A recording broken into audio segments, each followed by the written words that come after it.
Olá, sejam bem-vindos ao nosso debate sobre as Escrituras de A Igreja de Jesus Cristo dos Santos dos Últimos Dias.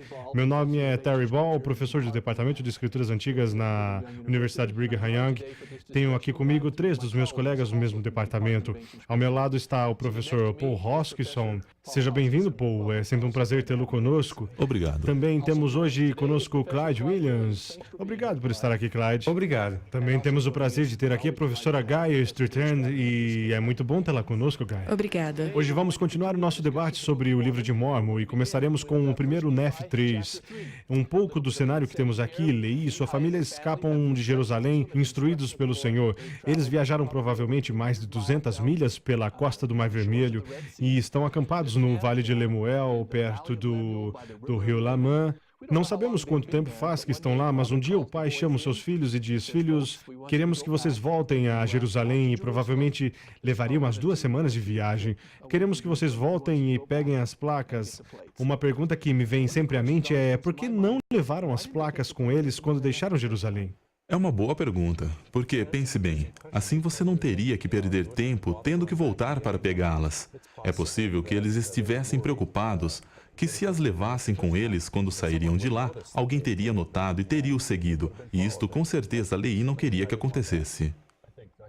Acho que o Senhor sabia claramente que isso seria um desafio e também uma oportunidade de ensinar Lamã e Lamuel, pois eles teriam dificuldades. Eles irão encontrar dificuldades e será muito importante o fato de estarem bem distantes, porque suas vidas estarão em perigo.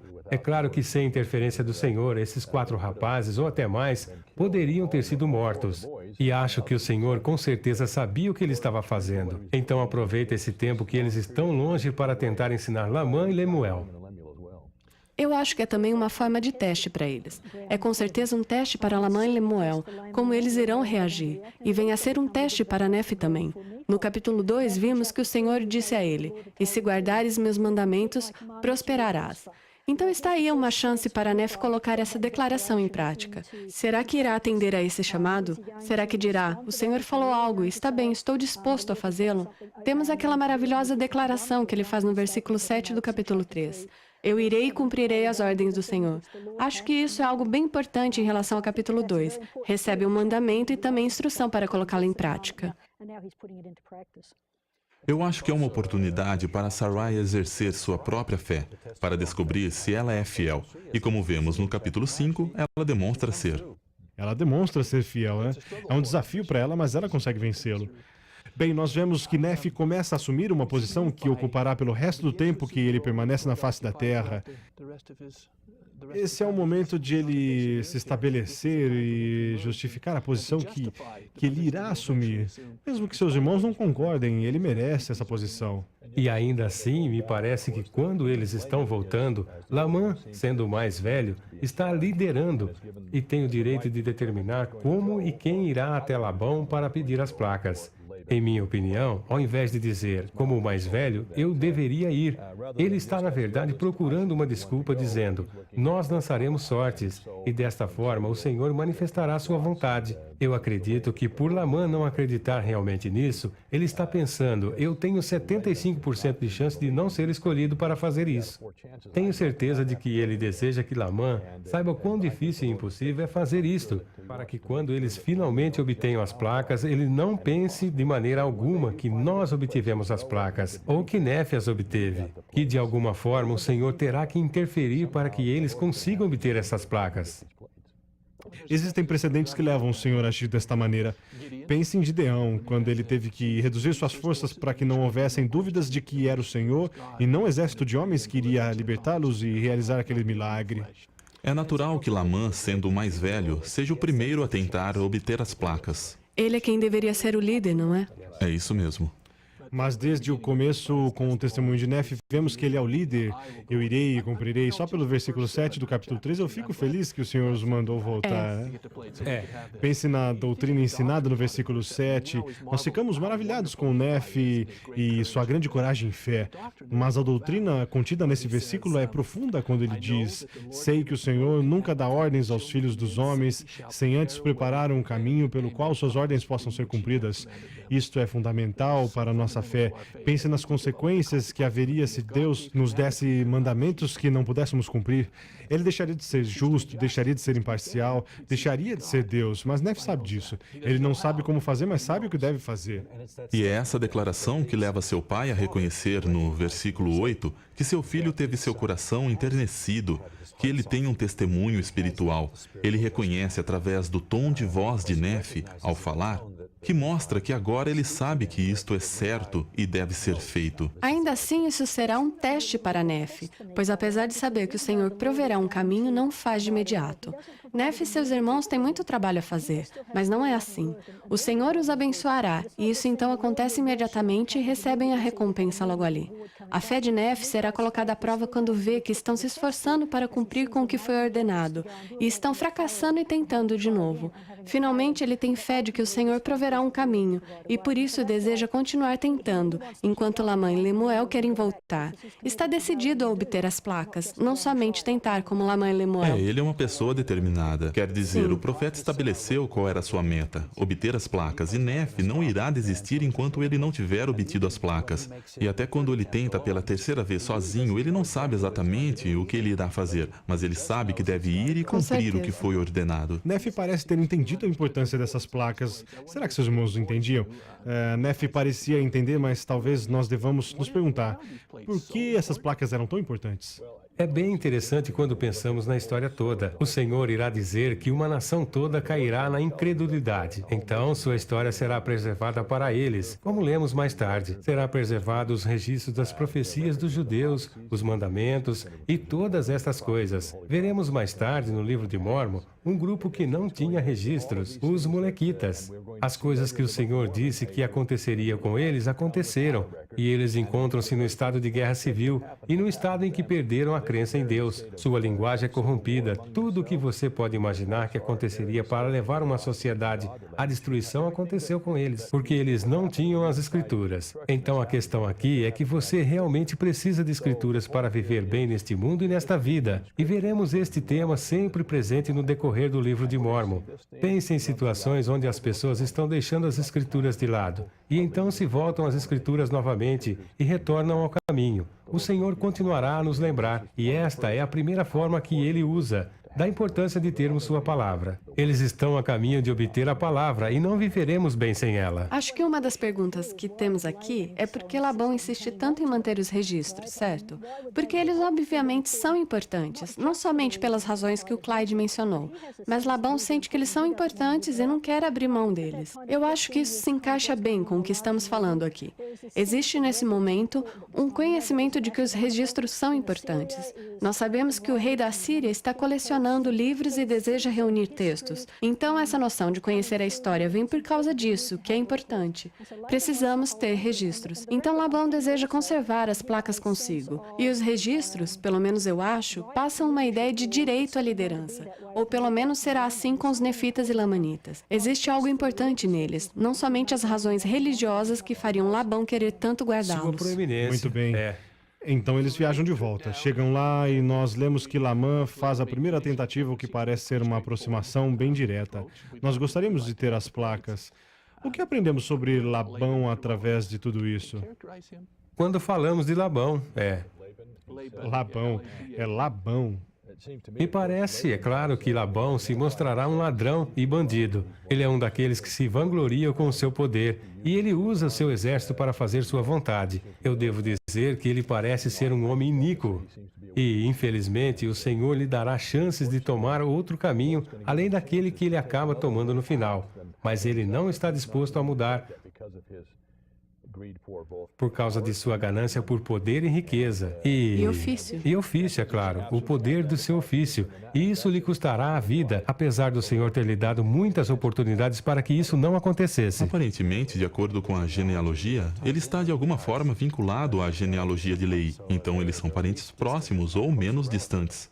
Me pergunto, por que Labão tem as placas? Meus alunos sempre perguntam. Acho que a razão é porque são um registro de José, e talvez por causa da sua linhagem. Afinal, começou com um profeta e não com um homem iníquo. E já que esta nação está em apostasia, acaba caindo nas mãos de pessoas que estão no mesmo estado. E é um registro condenado, sejamos francos. Se você é um dos babilônios que está vindo para derrotar este povo, estará procurando por registros como esses, não para preservá-los, mas para destruí-los, porque quer destruir uma cultura e uma nação, acabando com o legado desse povo, destruindo os registros. Então o Senhor preservará os registros para não serem destruídos. É uma das razões para que os obtenham. Nós sabemos das duas primeiras tentativas que falharam. Na primeira tentativa, Labão recusa entregar as placas, acusa Lamã de ladrão e ainda tenta matá-lo. E na segunda tentativa, eles tentam comprar os registros e fracassam. Os irmãos realmente entram em discórdia depois disso, não é? Lamã e Lemuel estão prestes a desistir, eles pensam, nós tentamos, fizemos nossa parte, vamos voltar. Eu admiro muito a maneira como Nefe toma a frente e diz aqui no versículo 15 do capítulo 3, assim como vive o Senhor e vivemos nós, não desceremos para o deserto onde está nosso pai até havermos cumprido o que o Senhor nos ordenou. Como você já mencionou, Clyde, é importante que eles passem por estas provações e tribulações. Acredito que Deus poderia ter feito com que Labão entregasse as placas a Lamã quando pediu por elas, mas não teria o mesmo significado. Gostaria de enfatizar o que está no final do versículo 13 e a resposta de Labão. Ele diz: "Eis que tu és um ladrão e vou matar-te." Esta é uma falsa acusação, é claro. Não são os irmãos que são ladrões, mas sim Labão, que no final da história é o culpado. Mas uma falsa acusação como essa é contra a lei mosaica. Em Deuteronômio 19, de 16 a 19, encontra-se a lei do falso testemunho. E assim que ele faz esta falsa acusação de que eles são ladrões, ele deve pagar a pena por roubo. Isto era um delito capital? Isto era um delito capital. Então, desde a primeira tentativa, Labão trouxe o julgamento a si próprio quando quebrou a lei de Moisés ao prestar falso testemunho. Este é um aspecto bem interessante. Acho que muitas vezes, quando pensamos em Nefe aprontando-se para matar Labão e debatendo sobre a revelação a respeito disso, pensamos, bem, Nefe quebrou uma lei menor para cumprir outra maior. Talvez da mesma forma que Adão e Eva no Jardim do Éden.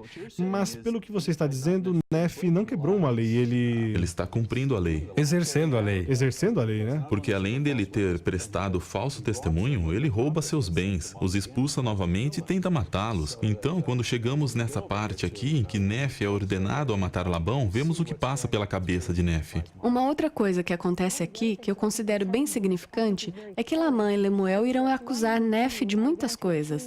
Eles o acusarão de usurpar o poder, de tentar tornar-se um chefe e mestre, de tentar enganá-los, mas em nenhum momento eles o acusam de ser um assassino. Eu considero isso bem importante, o fato de ter entendido o que Paul está dizendo, que ele não comete um assassinato quando mata Labão. É interessante que nestas tentativas de obter as placas, a primeira é feita através do poder dos homens. Na segunda, eles estão usando suas riquezas, que é a maneira que geralmente usamos para resolver os problemas do mundo. Acho que Nefe está sempre tentando fazer o que é certo, mas isso só acontece quando finalmente seus irmãos o veem dizer: "Eu irei guiado pelo Espírito." Não sei como fará isso acontecer, mas vai dar certo. No capítulo 4, versículo 6, fará dessa maneira. Então vemos como estas três tentativas, de certa forma, quando finalmente fazemos as coisas da maneira certa e sob o poder do Senhor, é mais provável que façamos a escolha certa encontrando a solução que teríamos, ou que o Senhor gostaria que tivéssemos resolvendo nossos problemas. Eu gostaria de comentar,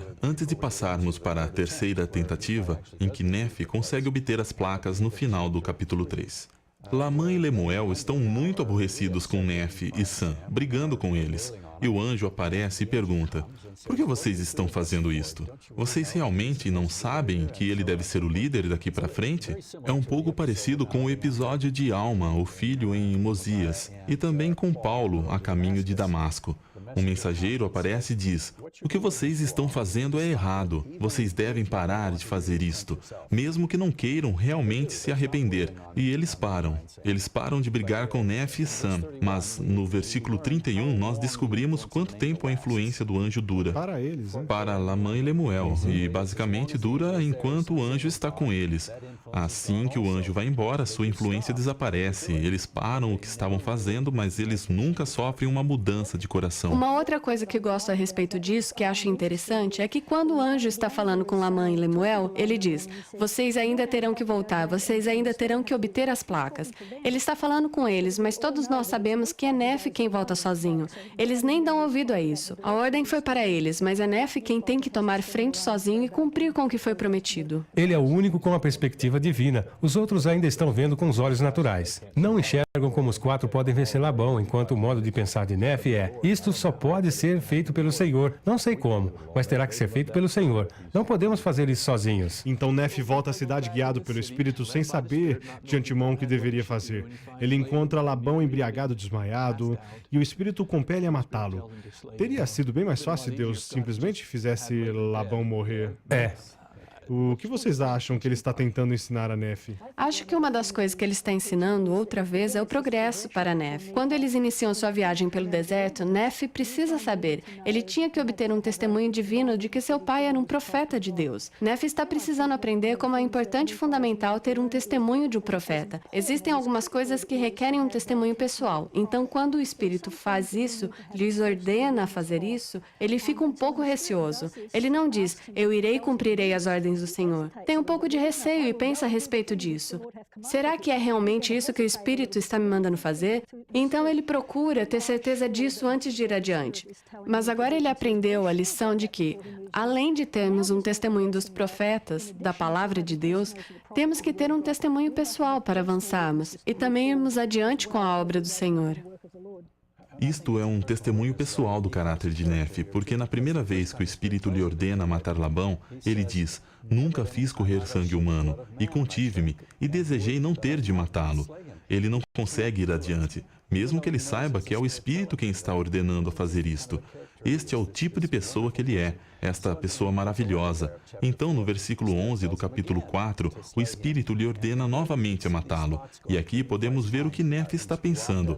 Ele nos roubou, ele tomou nossos bens, ele tentou nos matar. De acordo com a lei de Moisés, estas são razões válidas para matá-lo. Lembre-se que naquele tempo eles não tinham policiais, eles não tinham sistemas judiciais e salas de execuções. Você só tinha a lei de Moisés. E se houvessem questões, elas eram apresentadas aos anciãos na praça do governo e eles decidiam se você as havia resolvido de maneira apropriada ou não. Então cabe a Nefe executar a lei de Moisés. E ainda que ele saiba que, de acordo com a lei de Moisés, Labão deve morrer, no final do versículo 11, ele ainda não consegue matá-lo. Então ele começa a pensar: eu sou uma pessoa boa, eu não posso fazer isso. Labão deve ser morto, mas eu não consigo matá-lo. E então o Espírito lhe ordena, pela terceira vez no versículo 12, mata-o, pois o Senhor entregou em tuas mãos. Sua maneira de pensar muda e para de se preocupar com a lei de Moisés e outras preocupações.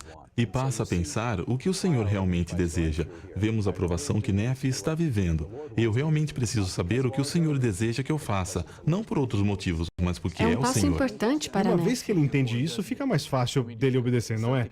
Quer dizer, alguma coisa acontece quando ele vai até Zorã. Nefe é de grande estatura, fico imaginando se a armadura de Labão lhe serviu bem. Fico imaginando se ele era realmente um mímico talentoso e podia... Bem, seus irmãos o acusaram mais tarde, lembram-se de trapacear.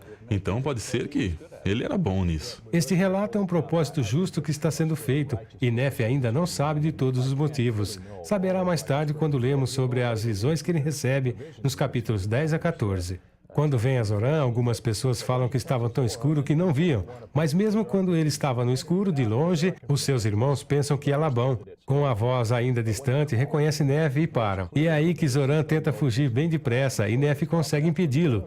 E a pergunta é, por que Zorã tinha que ir com eles? Não acho que é só o fato de que, se não fosse, iria entregá-los. Mas, na verdade, Zorã é a única pessoa que testemunhou esse resgate. O resgate da palavra de Deus. Essa palavra de Deus de que eles precisam, que literalmente preservará não só a sua nação, mas também esta nação e qualquer um que creia nela. Como lemos mais tarde no livro de Nefe, e é este registro que dará aos gentios, nos últimos dias, a última chance de não serem destruídos. E Nefe não podia saber tudo isso. Mas Zorã pôde testemunhar, estou dizendo, sua voz estava diferente, e ele parecia diferente. Eu acho que, de alguma forma, o Senhor estava engrandecendo Nefe. E Zorã seria a única outra testemunha disto. Então temos duas testemunhas desse acontecimento, porque Zorã estava lá. Pode imaginar o que estão ensinando a Zorã no caminho de volta ao deserto durante as 2 semanas de viagem. Como eu queria ter estado presente em algum desses debates. Enquanto isso, o que está acontecendo na casa deles? Não esqueça também de Zorã. É necessário mais uma pessoa, já que Ismael tem 5 filhas, lembra disso? É verdade. Realmente, Deus é um ótimo diretor. Ele parece saber bem o que ele está fazendo, parece né? saber o que está fazendo. Agora, de volta à pergunta, enquanto isso, o que está acontecendo em casa enquanto os garotos estão fora?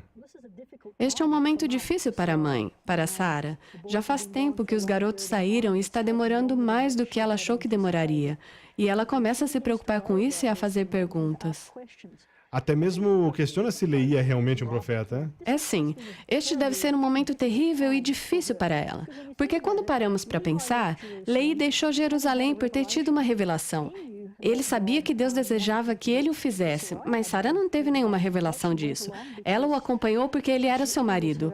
Mas eu acho que isso, o fato dos garotos voltarem para casa em segurança, é um testemunho do Senhor para Sara de que seu marido é um profeta, e esta é a vontade de Deus. Uma vez que ela obtém este testemunho, não a ouvimos murmurar outra vez.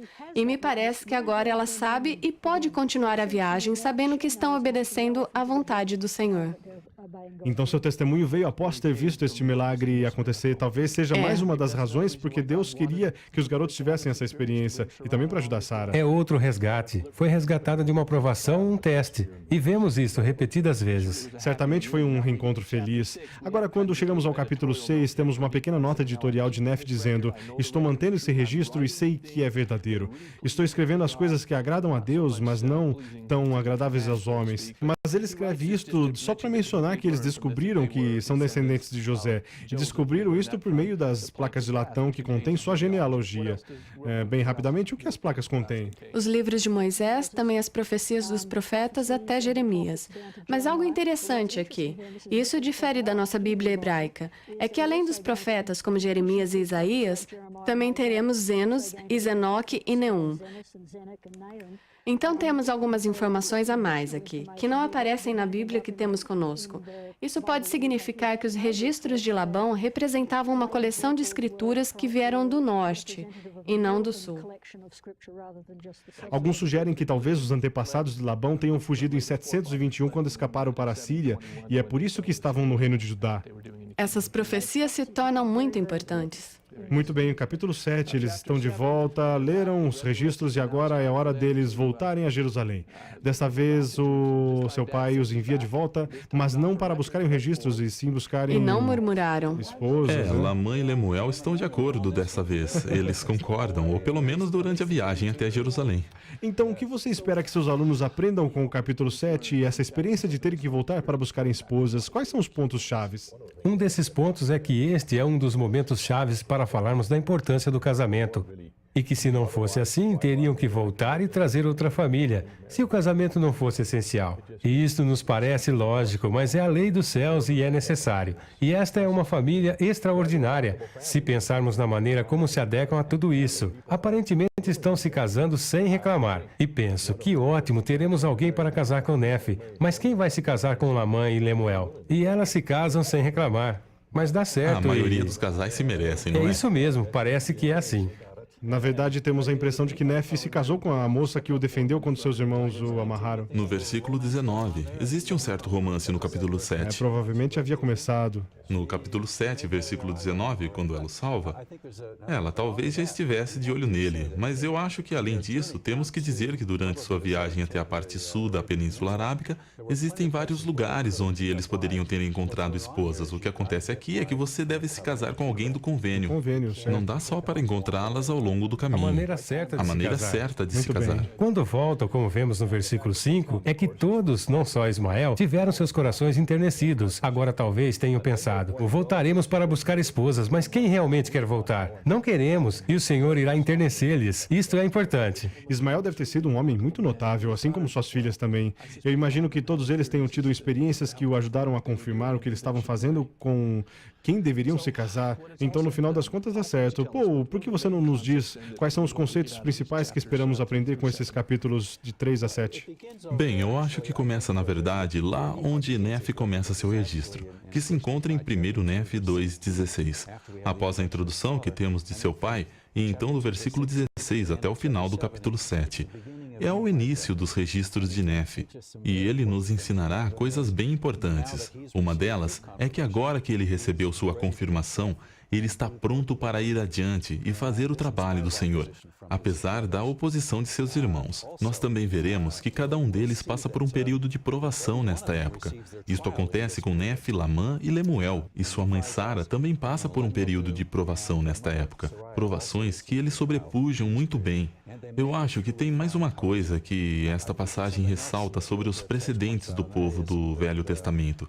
Eles conheciam o Velho Testamento, eles conheciam a lei de Moisés e estão tentando viver de acordo com ela. Assim que os filhos retornam com as placas, o que eles fazem? Eles oferecem sacrifícios e holocaustos ao Senhor. Assim que eles voltam com Ismael e sua família, lá no final do capítulo 7, eles oferecem outra vez o mesmo tipo de sacrifício de antes, e ofereceram sacrifícios e holocaustos ao Senhor, para cumprir o que está em Êxodo 10, 25. Este é um povo que está tentando cumprir a lei do Senhor e viver da melhor maneira possível, e possui um testemunho forte em seus corações a respeito do significado destas coisas. Pelo menos Leí e Nefe têm um testemunho, e o tempo todo eles esperam que Lamã e Lemuel entendam e aceitem a mensagem. Isso serve de fundação para o restante do livro de Mórmon. Muito bem resumido. Muito obrigado.